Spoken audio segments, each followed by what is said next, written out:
सभी भली भांति जानते हैं, देवेंद्र का हमारे बीच सिल्ली विधानसभा में जोरदार ताली के साथ मंच पर स्वागत किया जाए। तो आप सभी को पता है कि हमारे इस पार्टी के जितने भी प्रत्याशी रहे हैं, चाहे हमारा सुप्रीमो की बात करें, चाहे हमारा सिल्ली विधानसभा के प्रत्याशी की बात करें, हमारे डुमरी विधानसभा के जो अभी वर्तमान विधायक और माननीय पार्टी के सुप्रीमो वो तो पीएचडी कर रहे थे। सिल्ली के विधायक जी पूर्व प्रत्याशी वो भी पढ़ाई करते, मैं भी पढ़ाई करता हूँ, लेकिन ऐसे उपरांत में आज अचानक से एक नौजवानों को राजनीति मानक की जरूरत पड़ा। ये सबसे बड़ा सवाल है और सोचने की जरूरत है।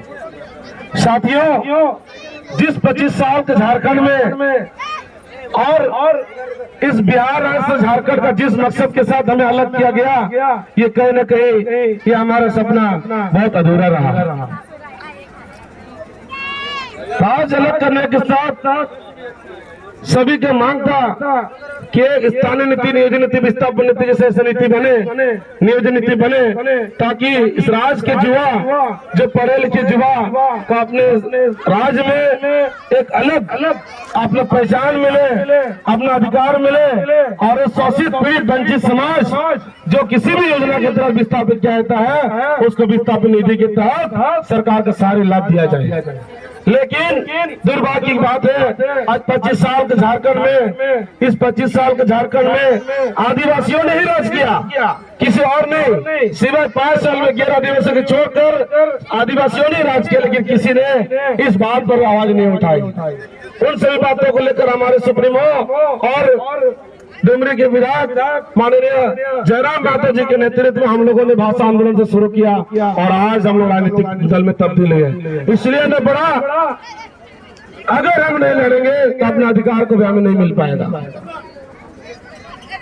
तो मैं यही बोलूंगा आप लोगों को, क्योंकि हमारे बहुत सारे वक्ता है, चंद शब्द में यही बोलूंगा, आप सभी को ये सोचने की समझने की जरूरत है कि आज घाटशिला विधानसभा जो उपचुनाव होने जा रही है, आज 25 साल का झारखंड में, 25 साल का घाटशिला में अगर हम लोगों देखेंगे, यह घाटशिला विधानसभा एक ऐसा विधानसभा क्षेत्र है जो इसके चारों दिशा में, अगर पूर्वी में चले जाएंगे, पन्ना से भरा हुआ जगह है, व्हाइट स्टोन है, बालू है, विभिन्न तरह का खनन है। पश्चिम में चले जाएंगे, यूरेनियम का भंडार है जिसको यूसील बोल रहे हैं। उत्तर में चले जाएंगे, चाटी झरना का पहाड़ मैग्नेट से भरा पड़ा है। दक्षिण में चले जाएंगे, कॉपर से भरा पड़ा है। इसके बावजूद भी हमारे यहाँ के युवा क्यों बेरोजगार है? सबसे बड़ी सवाल ये है।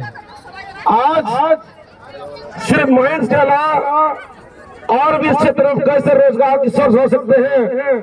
हमारे घाटशिला से पूर्व में चले जाएंगे, बुरुडी डैम है, धारागिरी है, इतने सुंदर जगह, प्राकृतिक इतने सुंदर जगह जहाँ पर हर महीने पर्यटक आते हैं बाहर से।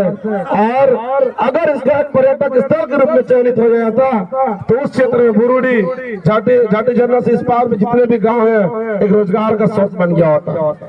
और अगर देखें, आज तक जितने भी विधायक ने इस क्षेत्र में राज किया है, किसी ने यहाँ की जनता के लिए कभी क्यों नहीं सोचा है।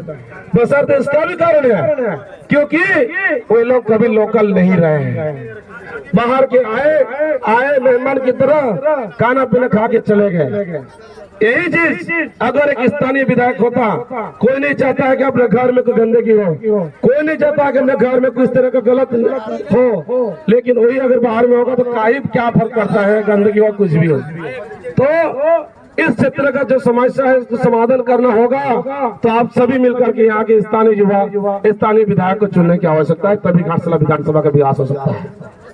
इस बात को मानते हैं ना? स्थानीय विधायक की जरूरत है। यस।